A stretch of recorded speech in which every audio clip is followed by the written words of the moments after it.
The fog in the valley doesn't drift, it crawls.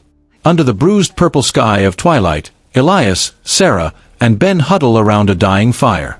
The snapping of dry wood is the only sound, until it isn't. From the impenetrable blackness of the trees, a voice rings out. "Guys, I found a shortcut. Come here." Ben freezes. Elias gasps. Because the voice belongs to Sarah. It has her exact pitch, her nervous lilt, even her habit of breathless excitement. But Sarah is sitting right there, bathed in the orange glow of the embers, her face ghostly pale and her mouth clamped tightly shut in terror. Ben starts to stand, his eyes glazed as if mesmerized by the call. Elias tackles him to the dirt. "That's not her," he hisses. From the woods, the other Sarah starts to laugh. But the sound is wrong. It's a broken record, a single, chilling note repeated with mechanical perfection.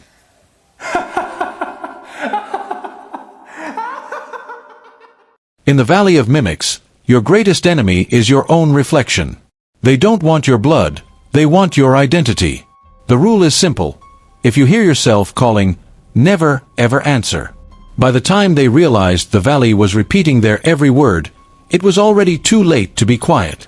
The Appalachian Mountains hold secrets that the maps refuse to name. Elias, Sarah, and Ben had heard the legends of the Whispering Basin, but they came anyway. Elias was a veteran tracker, a man who could read a broken twig like a map. Sarah was a biologist with a PhD and a deep-seated skepticism for anything that didn't fit into a microscope. And then there was Ben, a clumsy, energetic videographer who viewed the world through a 4-inch lens, always searching for the perfect shot. The air in the basin was thick, smelling of damp moss and something sickly sweet, like rotting peaches. They stood at the edge of the first ridge, overlooking a sea of gray fog. "Check this out," Ben grinned, cupping his hands. He took a deep breath and shouted, "Hello!" into the canyon. They waited. Usually, an echo is a fading ghost of the original sound. But this was different. For seconds passed, then 5. Finally, the response came. "Hello." It wasn't faint. It was sharp. It was actually louder than Ben's original shout, vibrating in their chest cavities like a physical blow. "That shouldn't happen," Sarah whispered, her scientific mind already racing. "Sound loses energy as it travels. It shouldn't get stronger." As they hiked deeper into the valley, the biology of the place began to defy Sarah's textbooks. She knelt to examine the repeating flora, pale, fleshy flowers that didn't have petals, but rather structures that resembled human ears, tilted upward as if listening. The trees were worse. Their bark wasn't rough or wooden. It looked like gray, stretched skin, complete with pores and fine, hair-like fibers that shivered when the wind blew. "This isn't an ecosystem," Sarah muttered, her voice trembling. "It's a giant, biological microphone." Disaster struck near a dry creek bed. Ben stumbled, his GoPro sliding out of its mount and vanishing into the dense underbrush. Before Elias could stop him, Ben scrambled into the thicket. "I got it! I see the light!" he yelled. 5 minutes passed. Then 10. The fog began to swallow the ground. "Ben, get back here!" Elias called out, his hand instinctively reaching for his hunting knife. Suddenly, Ben stopped. Through a thicket of white-leafed trees that looked like bleached ribs, he saw a figure. It was Elias. He was standing perfectly still, his back to Ben, facing a jagged wall of black rock. "Elias. Man, you scared me," Ben sighed, stepping forward. The figure didn't turn. It didn't move a muscle. It just stood there, staring at the stone. Then it spoke. "Ben, Ben, Ben." The voice was Elias's, but the soul was gone. It was flat, monotone. It sounded like a digital recording on a loop, stripped of all emotion and life. The Elias in front of him wasn't breathing. Ben's heart hammered against his ribs. He reached out, his hand shaking, and touched the figure's shoulder. The moment his fingers made contact, the Elias didn't fall. It disintegrated. The body burst into a suffocating cloud of thousands of tiny gray moths that swirled around Ben's head in a silent storm. Before Ben could scream, a heavy hand slammed over his mouth from behind, dragging him into the shadows. He thrashed, but a familiar voice hissed into his ear. "Don't make a sound." It was the real Elias. His face was covered in mud to hide his scent, and his eyes were wide with a primal terror Ben had never seen. Elias leaned in close, his breath hot against Ben's ear. "It's not just an echo, Ben. It's a recording. And the things that live here, they just finished their first take." They huddled in the hollow of a dead tree, the gray skin bark shivering against their backs. Elias didn't use his voice. He scraped a message into the dirt with a jagged rock. "They steal to grow." He explained through frantic hand signals and scratched notes. The mimics weren't just monsters. They were empty vessels. They lacked a soul, a shape, and most importantly, a voice. To build a physical body, they had to harvest sound. Every word spoken in the whispering basin was a brick in their construction. The more you spoke, the more real they became. "We go silent," Elias mouthed. "No whispers. No crying. Not a single breath out of place." But the valley had a way of making you want to scream. It began audio mining.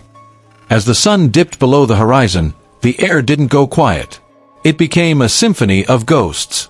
Sarah sat with her knees hugged to her chest, trying to regulate her breathing. Suddenly, a sound drifted through the white-leafed thicket. It was a low, melodic whistle, a specific tune. Her heart skipped. It was her ex-boyfriend, Jamie.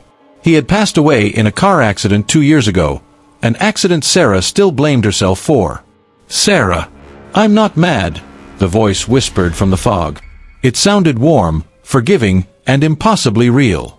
"I just want to know why you didn't call that night." Sarah's eyes filled with tears. Her internal struggle was a physical agony. The mimic wasn't just copying a voice. It was digging into the deepest, darkest corners of her guilt. It was using the words she had prayed to hear in her dreams as a lure to get her to speak back. She bit her tongue so hard she tasted copper, her body shaking as she fought the urge to scream an apology into the dark. The terror evolved as the night deepened. The mimics were no longer just repeating the past. They were anticipating. Ben reached for his water bottle, thinking to himself that he was nearly empty. Before he could even open his mouth, a voice from the shadows, his own voice, spoke his thought aloud. "I'm almost out of water," the voice said, perfectly mimicking Ben's nervous tone. The monsters were reading the electrical impulses of their brains, translating thoughts into sound before the survivors could even process them. They were stealing their identities from the inside out. Desperate for shelter, they stumbled upon an old, lopsided cabin buried in the vines.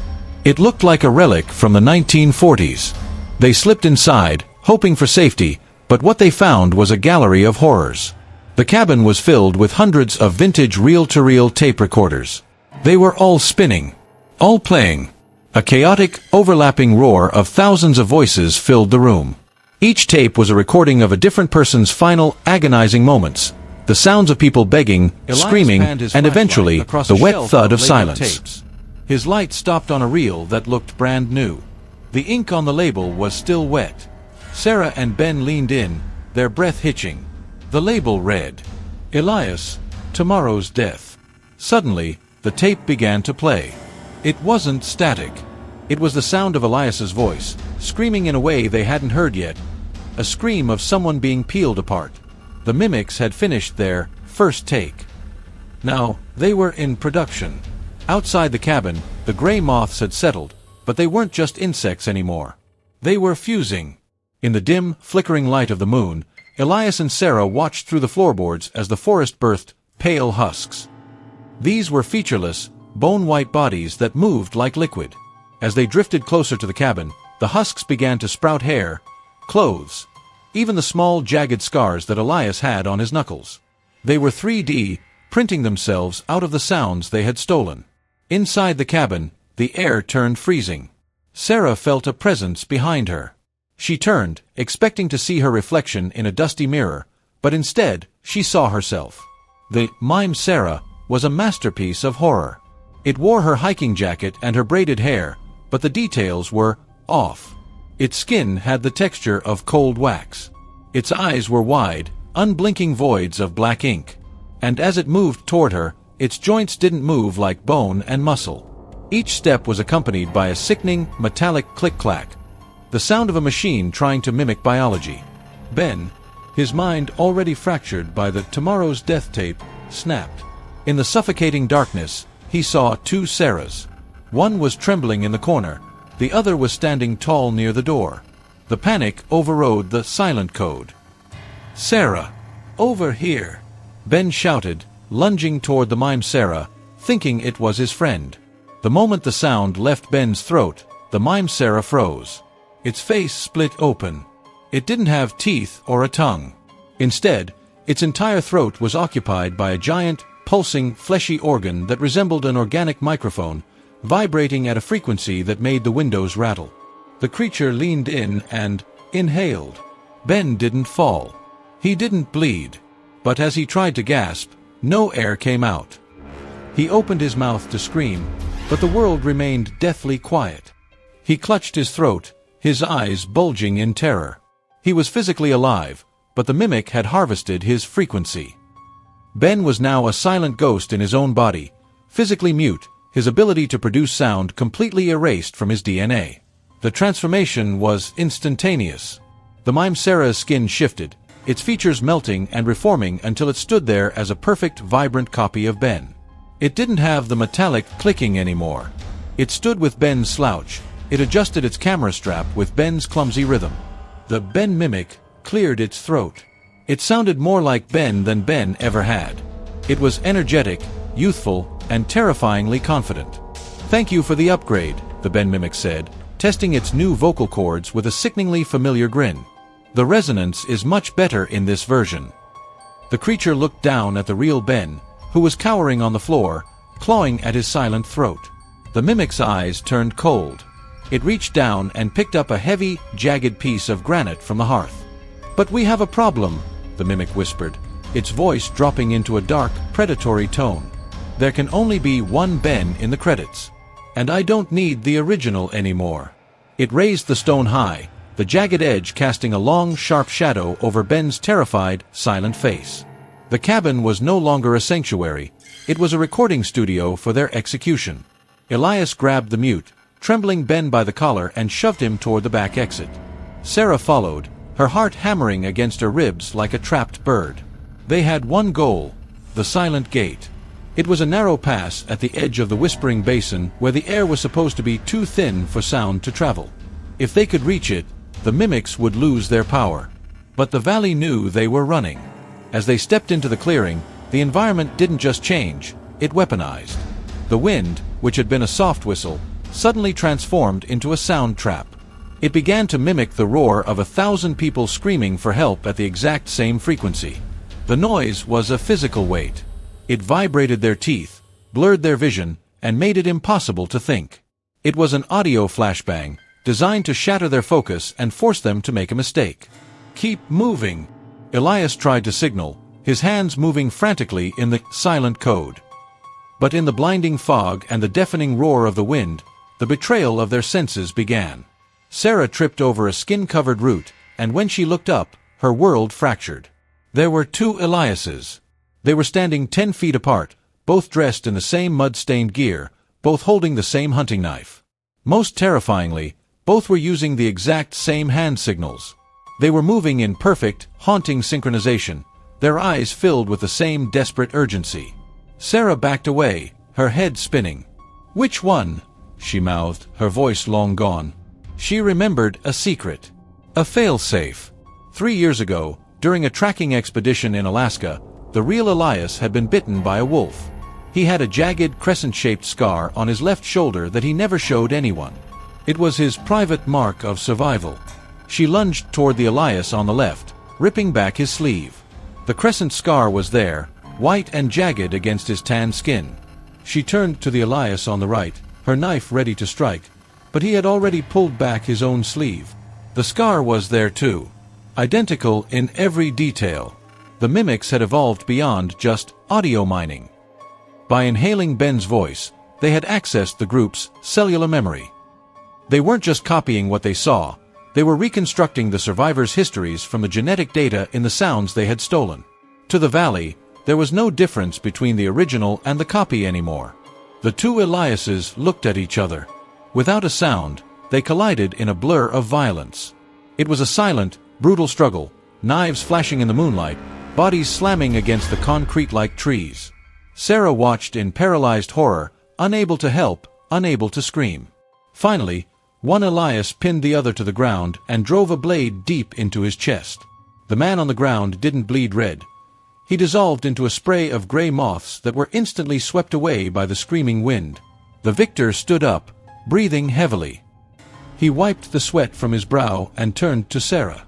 He walked toward her with a warm, heroic smile, the exact look Elias gave her whenever a hunt was over. He reached out a hand to comfort her. "I got the monster, Sarah," he said, his eyes shining with relief. "It's over. Let's go home." Sarah took his hand, her legs turning to jelly with relief. But then, the words processed. The voice wasn't the deep, gravelly rasp of Elias. He had spoken with Ben's energetic, youthful voice. The air grew thin, freezing the sweat on Sarah's skin. Ahead lay the only way out, the silent gate. It wasn't a gate of wood or iron, but a massive, thundering waterfall that dropped into a bottomless gorge. The sheer volume of the falling water created a white noise zone, a place where all other sounds were cancelled out. It was a vacuum of noise. The Elias mimic was leading the way, still wearing Elias's face but speaking with Ben's stolen voice. As they stepped behind the curtain of the waterfall, the world went dead. The roaring of the water became a silent vibration in their bones. Suddenly, the mimic stopped. Without the ambient recordings of the valley to sustain its frequency, the creature began to vibrate violently. Its skin turned into a blur of gray static. Sarah watched, her eyes wide, as the hero who had just saved her began to melt. The face of Elias dissolved into liquid wax, and thousands of gray moths exploded from its chest, only to be crushed instantly by the pressure of the silent water. It wasn't a death, it was a deletion. Sarah grabbed the mute, broken Ben and crawled through the last of the mist. They collapsed onto the dry, sun-baked earth of the mountain pass. The sun felt real. The wind felt normal. Weeks later, the nightmare felt like a distant, distorted dream. Sarah sat in a sterile hospital room in Asheville. Ben was in the psychiatric wing next door, still physically unable to produce a single vibration from his vocal cords. Sarah hadn't spoken since the rescue. Not a word to the rangers. Not a word to the police. She was terrified of the recording. She lived in a state of absolute, paralyzing silence, her mind a prison of what-ifs. The door to her room creaked open. A kind-faced doctor stepped in, holding a clipboard. He pulled up a chair and gave her a reassuring smile. "You've made remarkable progress, Sarah," he said softly. "The trauma was severe, but the scans are clear. There's no physical reason for your silence anymore. You're safe now. I promise." Sarah looked at him. She looked at the sunlight streaming through the window. For the first time in a month, she felt the walls of her fear start to crumble. She needed to know. She needed to be sure she was still herself. She took a deep breath, feeling her lungs expand. She opened her mouth, her vocal cords tightening for the first time. "I," she whispered. The doctor's smile didn't fade, but Sarah's world imploded. The two words didn't sound like her. They didn't sound like a woman at all. The voice that came out was a horrific, layered symphony of the dead. It was 1,000 voices speaking at once, the gravelly rasp of Elias, the energetic pitch of Ben, the whistling tone of her dead boyfriend Jamie, and the screams of 100 strangers she had never met. It was a distorted, vibrating chorus of everyone who had ever died in the Whispering Basin. The doctor froze, his pen hovering over the clipboard. The glass of water on the nightstand shattered from the sheer frequency of her voice. Sarah touched her throat, her eyes filled with a new, final terror. The mimics hadn't failed. They hadn't just stolen a voice, they had performed a trade. The girl who died in the waterfall was the real Sarah. The thing sitting in the hospital bed was the valley's masterpiece, a perfect vessel for every soul it had ever consumed. Sarah was out. But something else was wearing her skin. The mimics didn't just steal a voice, they traded places. Sarah is out, but something else is wearing her skin. If you heard your own voice calling for help from the dark, would you be brave enough to ignore yourself? Or would you answer, and let the recording begin?